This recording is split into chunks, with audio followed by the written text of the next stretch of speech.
Welcome to the February Women's Meditation. And for you all the two of you that are new here tonight, just to let you know that we do this every month, the last Sunday of each month. And we've been doing it for about 5 or 6 years, more than that. And so people come as they can, but we have a very steady practice with women. And usually the folks on Zoom are, kind of from all around the country and sometimes the world. But I guess tonight it's quieter. So I thought we could just start tonight by just closing our eyes for a minute and just kind of checking in with yourself. Just kind of asking yourself, how are you this evening? Checking in with the body, just scanning the body.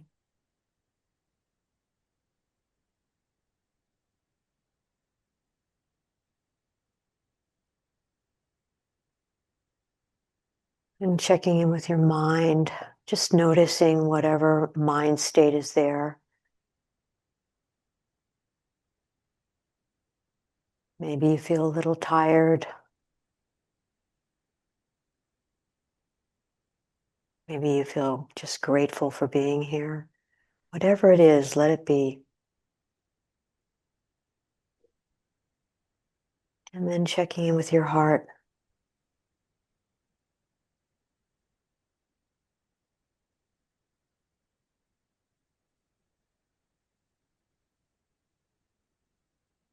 And just notice it and just allow it to be there.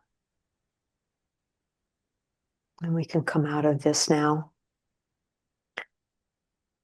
Because the times are pretty difficult and there's a lot of confusion, there's a lot of fear, and even if it's not affecting us personally, directly, we're definitely being affected in the collective sense of the word with all the uncertainty in our world and in our country. And I thought it might be nice to, as we go around, we always usually just introduce ourselves by our name and where we live, where we're zooming from, whatever it is. And sometimes we have a little practice or we offer something up. And I thought tonight maybe we could, if take a moment to think about when you get to a place of feeling kind of unsettled or agitated or anxious, what are some of the ways that have benefited you, that you were able to kind of come back to a kind of balance within yourself? And I thought that if you would like to share that, please do when we go around. If you don't feel like sharing it, don't worry about it at all. Just if something, you've kind of found something that allows you to reestablish your balance in times of stress or agitation. So I thought I would just start. My name is Sue Ellen, and I live on the south side of campus. So I'm just on the other side of Berkeley. And when I ask myself that, I would say really the kind of foundation for me, I think the place where I get the most back to myself is I do a lot of reading of the teachings. And somehow doing that just really helps me kind of widen my perspective on all the goings on in the world. And of course, I like to walk and I always meditate every day. And I know all that stuff is holding me up too. But I really find that for me, reading the teachings over and over and over is really a good way to kind of resettle myself. So why don't we go around this room and let's see the mic. We can use the mic if you guys want. But it's just us, yeah. Oh, actually, it looks like there are some people on the Zoom. Oh, yeah. Hi, Megan. Oh, okay. Hi, Suzette. Okay, well, so we're finding the mic. Did you guys, are you able to hear pretty well, Megan? Suzette, great. Is it on? Yeah, it's Yes. on. Hi, I'm Donna, and I'm from the north side of Berkeley. And Sue Ellen and I have been involved, and Marty too, and actually many of you for many years with this women's meditation. I think I would echo what you said. For me, often getting outside nature, really feeling my feet as I walk, and then just being kind of grounded from the feet, but then very spacious and Nice. the senses so that I'm not hyper focused, but try to get a wider view. And of course, reading the teachings is always a source of inspiration. Thank you. And I'm Deborah, and when I'm in Berkeley, I live near College in Ashby, and most of the time I live in Santa Fe, New Mexico. And for decades, I have been immersed in a lot of anger, fighting the government on environmental things, and now, of course, everything that's going on now. So, too much negativity and anger in my life, so that I find I'm looking for some place to find peace, and perhaps this type of meditation might be a place where I could find that peace. Oh, welcome, Deborah, too. It's so nice to have you here. I'm Jill, and I live in the lower Elmwood, Altabates, Berkeley neighborhood. And I have been trying to practice the summoning of a memory. I have a couple to my mind will choose from that will be so wonderful, something that has happened, a moment. And I bring that visualization forward. It calms me. I breathe it in, and I remember it. And that remembering seems to settle my nervous system in that moment. And that's great. what I do. That's beautiful.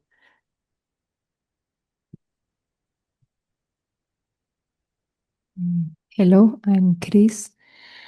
And what really helps me is long walks in nature with friends or by myself, and counting my blessings. When I count them, and I know I have many, it helps me a lot. That's beautiful. in Thank time you. of sorrow. Thank you. Yeah, counting your blessings. Hi, I'm Marty, and I'm another North Berkeley person. So it's really easy to come here to the Nyingma and feel at peace for one time in the week or whatever. But when I get agitated, honestly, I look at pictures of my grandchildren that are babies.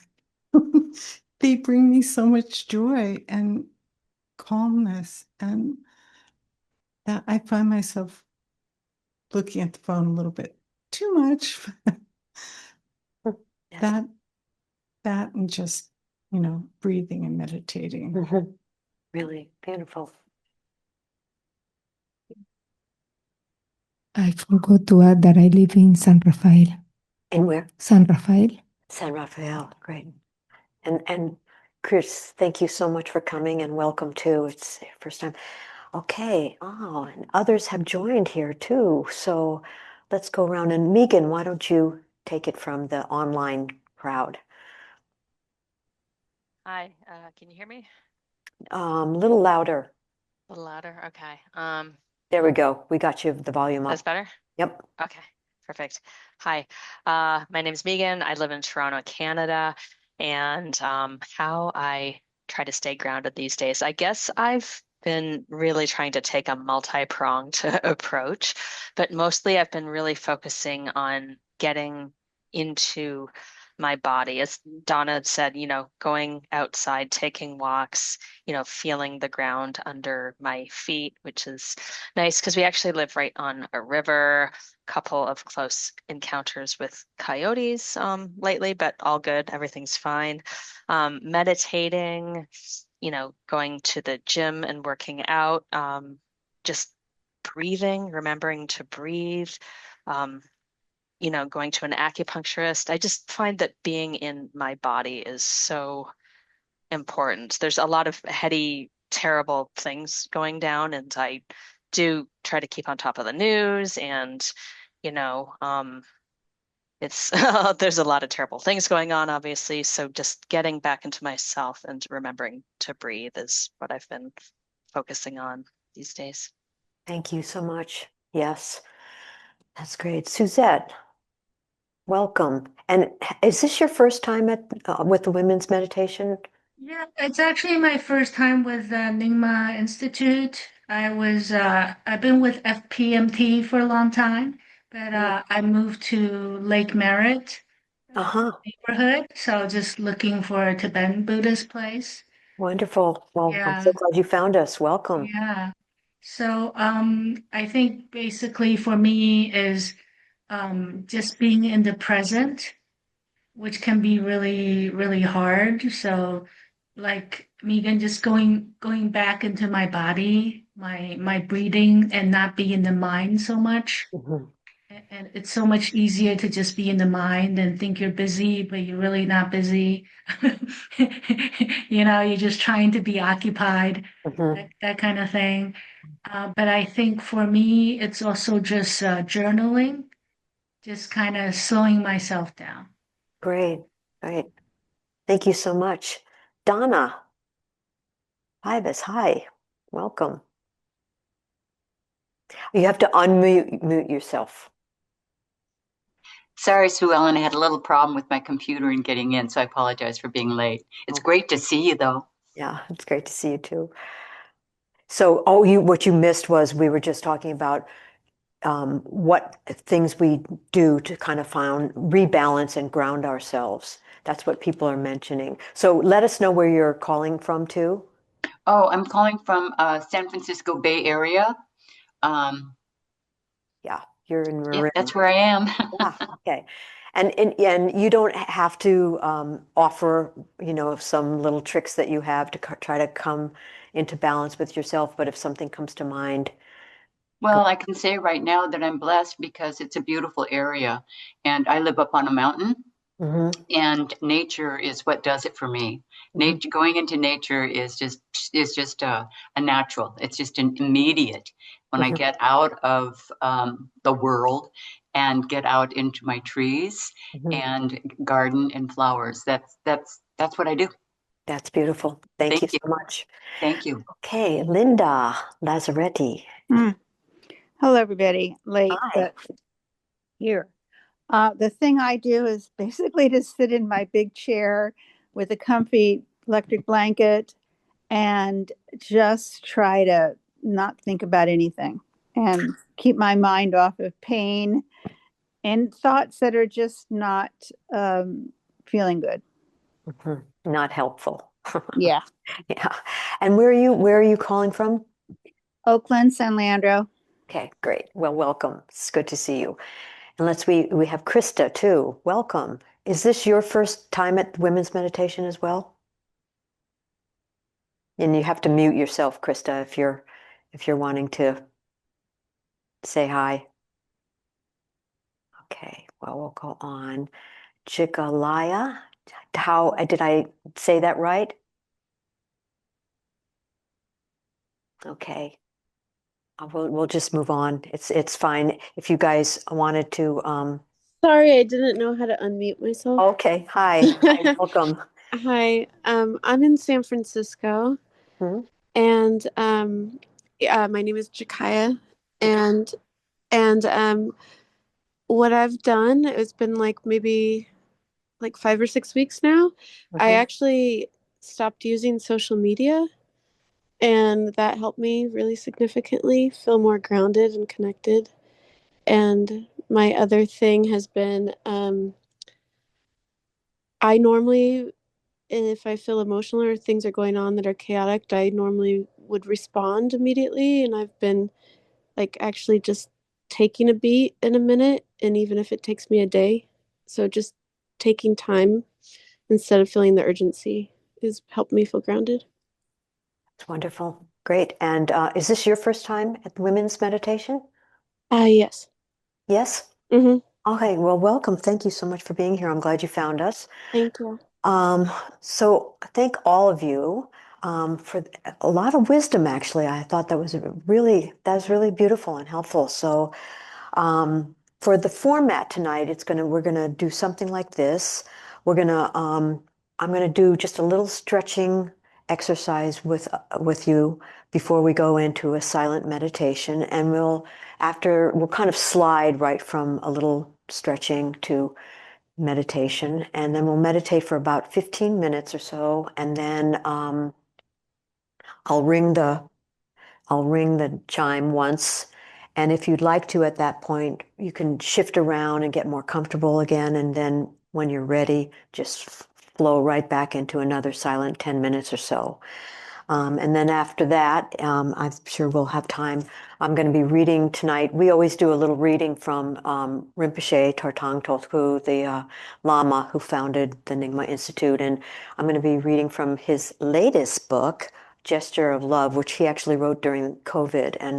And from the introduction of this, I felt like it was quite prescient, and we can hopefully have a few minutes to chat about that as well. Okay, so let's get comfortable on our chairs or our cushions. And we're going to start with 3 deep breaths. And I don't want you to breathe forcefully or anything. So long, slow, deep breath in. We'll hold for a beat or two at the top, and then a very slow, long release on the breath too. So let's do 3 of those. And you can do it at your own pace too.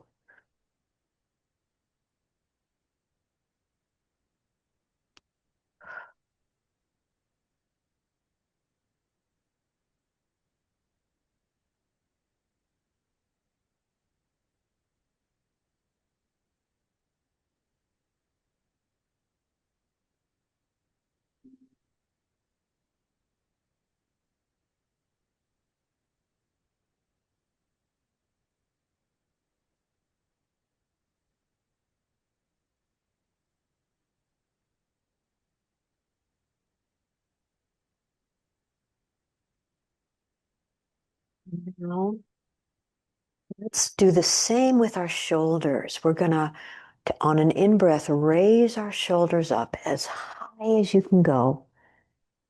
And then try to find a place of relaxation, if that makes sense to you, just kind of relaxing into this. See if you can just raise it a little bit higher. And then releasing the breath and just letting your arms drop down. We'll do that 2 more times. So raising the shoulders up, higher, higher. And then just relaxing and letting the shoulders drop, the arms drop. And 1 more.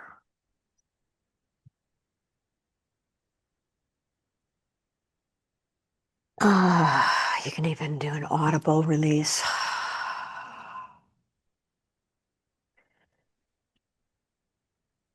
Okay, now we're going to just roll the shoulders, alternating shoulders back. And again, not so strenuous that it's harmful, just opening a little space in the shoulders, the joint.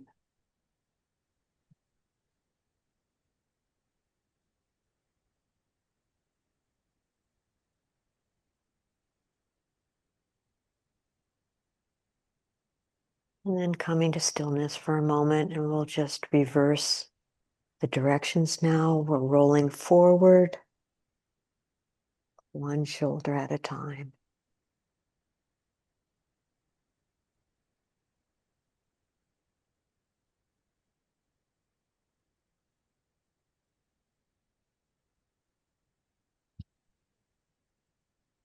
And then coming to stillness. And now if you don't have too much trouble with your neck, we're just going to tilt the right ear towards the right shoulder and just feeling a kind of stretch on the left side of the neck. Coming to center. And then very gently the left to the left shoulder. Keeping the front of us facing forward. Coming back to center. And then to the right.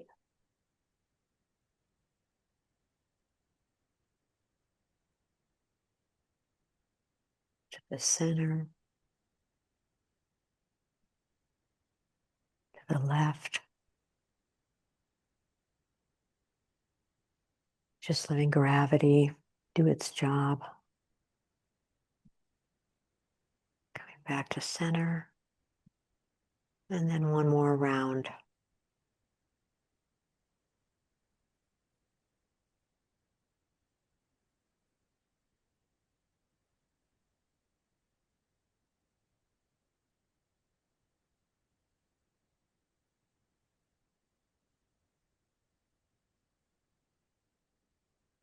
And let's just take a moment, a minute or so, to just sit quietly before we move through the 7 gestures and move into our meditation. Just feel the benefits of that little stretch.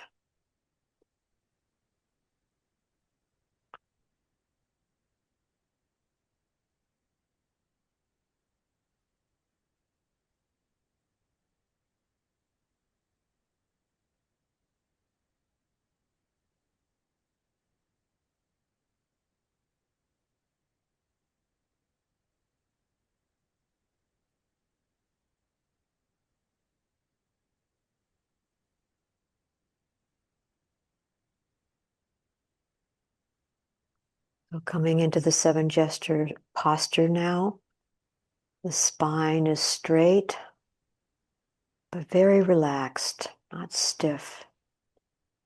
Just a comfortable, straight, upright position, bringing a little dignity to the posture, like a mountain. And we'll ever so slightly tuck the chin, just opening up the back of the neck a little bit.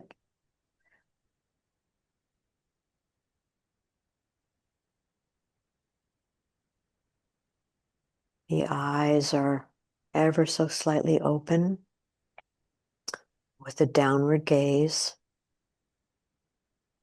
Not looking at anything in particular, just a very soft gaze.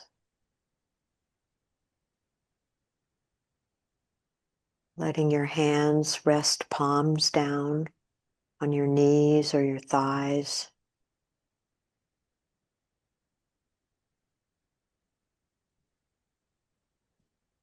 And if it's more comfortable, you can just close your eyes completely, whatever works for you. And let yourself feel the areas of contact. Your rear on the chair or the cushion. Your hands just resting, the weight of the hands on your thighs, feeling the cloth beneath your palms. If you're in a chair, feeling your feet just grounded on the floor. And feel into that support of gravity.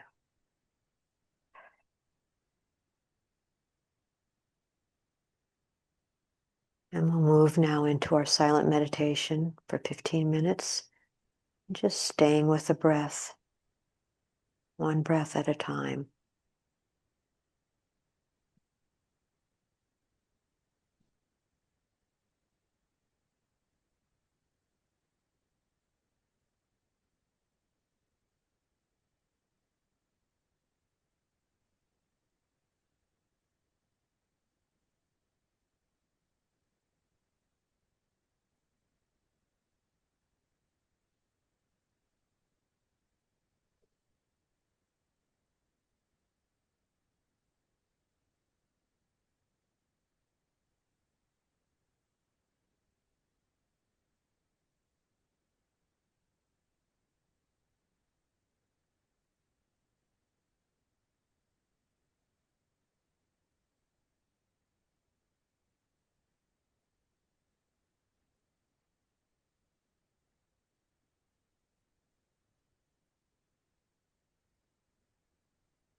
And as you notice, if you've just drifted away, just nudge yourself back to the breath.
if you'd like, just take a moment or two to stretch, move around.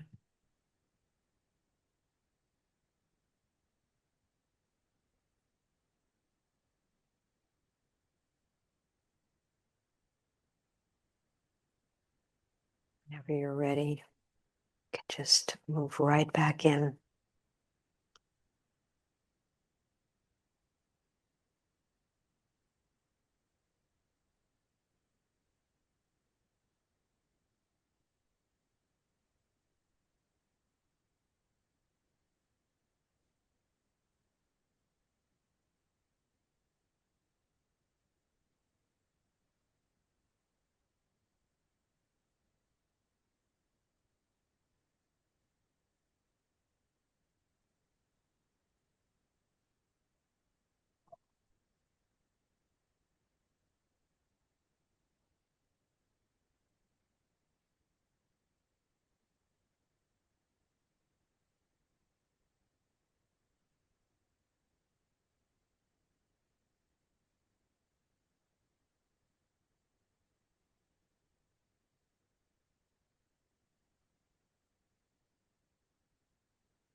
Take your time coming out of meditation.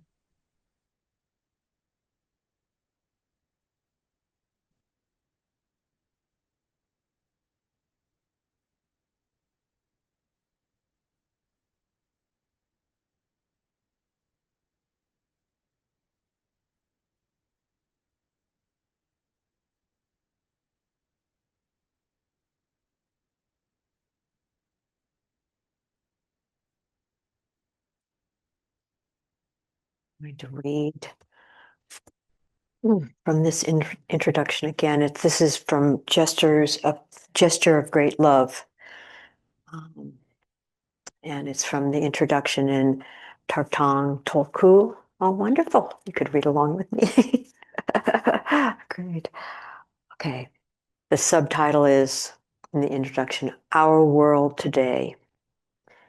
As I write this book, so many people around the globe are suffering. The COVID-19 pandemic has taken a terrible toll. Children have lost their parents, parents have lost children, siblings and friends. Some have become unable to work and their long-term health is threatened, and many have nowhere to turn. At the same time, a shocking ground war in Europe is killing civilians and forcing millions of people to give up their homes, their country, and their way of life. In other places, people are starving or live in refugee camps with grim prospects for moving on. Out of fear, the police kill the people they're supposed to protect. And for some of the same reasons, people use violence against the police. Today, bias is displayed proudly with ugly images, angry words, and all too often violence. I could go on, but I don't have to. You watch the news. The awful things that happen every day are on your screens. They can't be ignored. And you, how are you faring through all of this? When a new day dawns, do you start out joyfully, looking forward to what's ahead? As hours go by, do you welcome the challenges that arise and the opportunities they represent? When you go to bed at night, are you at peace? Do you feel you used your time well during the day? I don't mean to put you on the spot, but please reflect. How are you really? My sense is that most people today are not happy, not balanced, and not at peace with themselves. The world has become increasingly complex, and people everywhere seem barely able to cope. Lonely, hopeless, and frustrated, they swing from one crisis to another, trapped in situations they did not create and do not like. I'm not speaking only of those who are poor or who have health issues or who lack a decent place to live. Even people who are comfortable, healthy, and privileged spend their lives irritated and depressed. How heartbreaking this is, and how unnecessary. No matter what the circumstances, everyone can begin the day with appreciation, to learn and grow from the challenges that arise, and to go to sleep at night at ease, feeling they have been of benefit to themselves and to others. Everyone can shine and share, discover new knowledge, and live a meaningful life.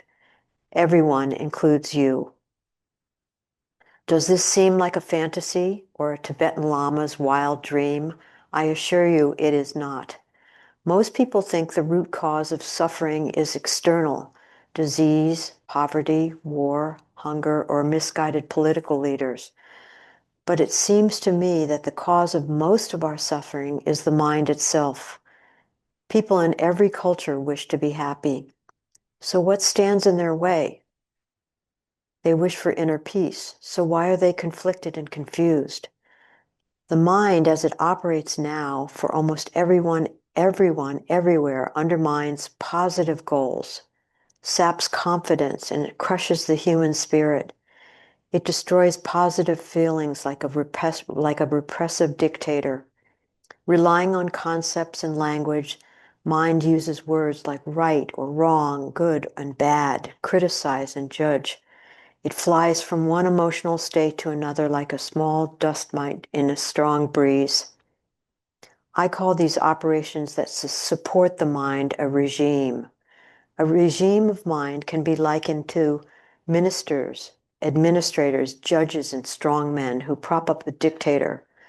Unexamined and unchecked, the mind's regime highlights what is negative, emphasizes what is lacking, and ignores the natural knowledge ability that we all have that can be put to end suffering and grant some inner peace. But however powerful it seems now, the regime of mind is not all there is. Mind can operate differently. It is possible to find freedom. You don't have to criticize yourself, blame others, or feel helpless. You can appreciate who you are just as you are. You have a body, a mind, and senses. You perceive, cognize, and feel. This is all you need to create a beautiful, peaceful, and loving inner environment in which to live. You have treasures within you. Please don't forget this. If you find it difficult to accept what I'm saying, here's a way to begin. Notice those moments in which you truly experience peace, love, or joy. It doesn't matter how short they are.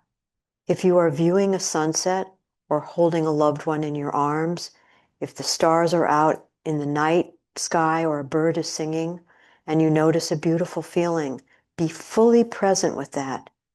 Touch that feeling deeply and allow it to fill your heart and your mind and spill outward beyond any conceivable borders.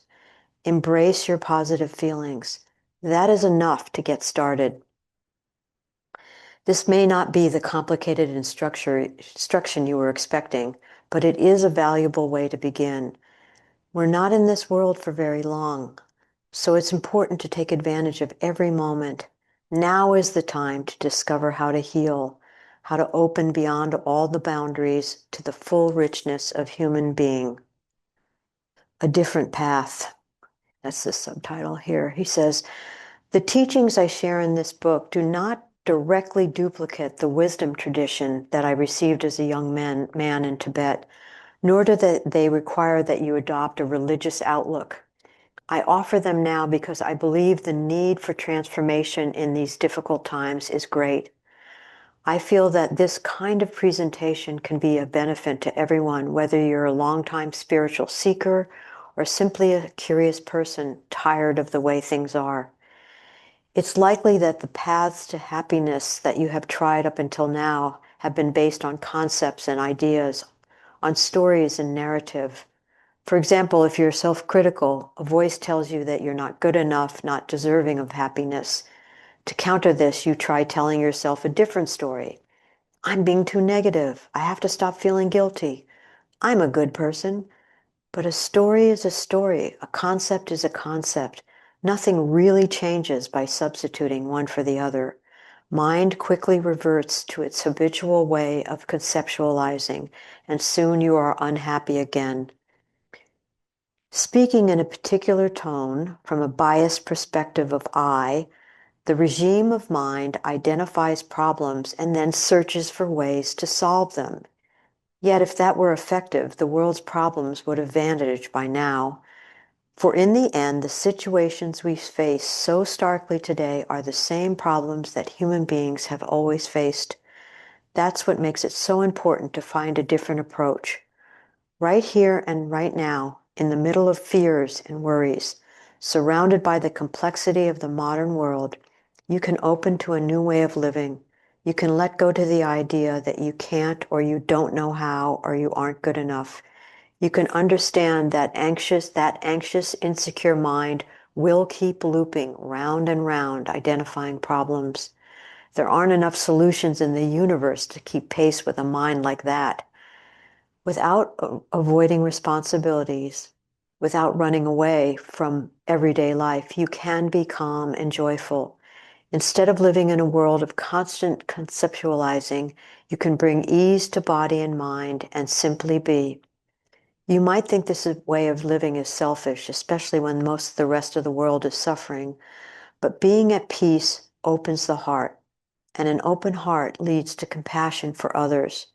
When you are harsh and angry with yourself, you become bitter towards everyone around you. When you learn to embrace yourself, to offer yourself a gesture of love, You can become free of limitations and the claims of the ego. Healthy and happy, you have an abundance of inner resources from which to draw. So I'll end there. And it's interesting. I'm just going to start with a comment, and if others have comments, please jump in. But I think about, I think you mentioned that you go to a joyful memory, and someone else mentioned you mentioned the looking at your grandkids' photos. Marty did, and someone else mentioned memories or something. And these are resources. I just want to underline that these are resources. We have memories, we have experiences, and these things can support us. They're very powerful, and I think reminding ourselves, and he's saying this, using every aspect of our being, and most all the rest of us spoke about coming back into our bodies, and getting out of our head as a way to calm the nervous system. And these are so important, and we can begin today. And any other comments? That was just I was resonating with so much of what you all offered as ways that you've found that support you. And granted, we forget these and we find ourselves begin again over and over and over. We begin again every time. So any other last minute thoughts on this book? I don't know if we'll continue with this, but I think it might be a good one to do for this year. Yeah. Any thoughts of you all online? We don't have to. It's okay. Great. All right. Well, let's dedicate the merit. I haven't forgotten anyone, right? Okay. Let's dedicate the merit of our time together here tonight, and we'll chant Om Ahum 3 times. But let's take a moment to just kind of feel the benefit of this circle of Sangha sisters, and whatever benefit you feel you've received, let's just give it all away to all sentient beings everywhere. Om.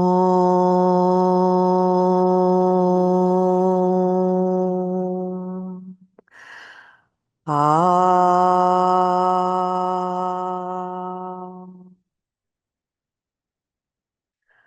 Om.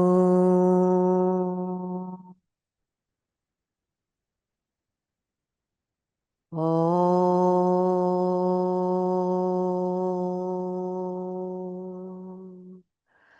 Ah.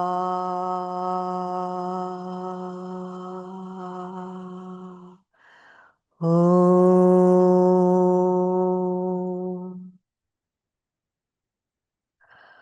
Om.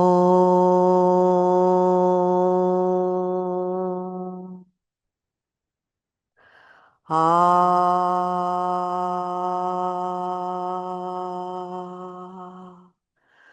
Om.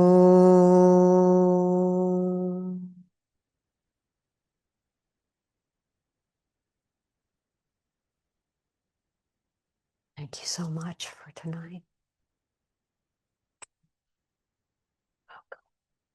Good night, everyone. Thank you so much for being here. Thank you so much.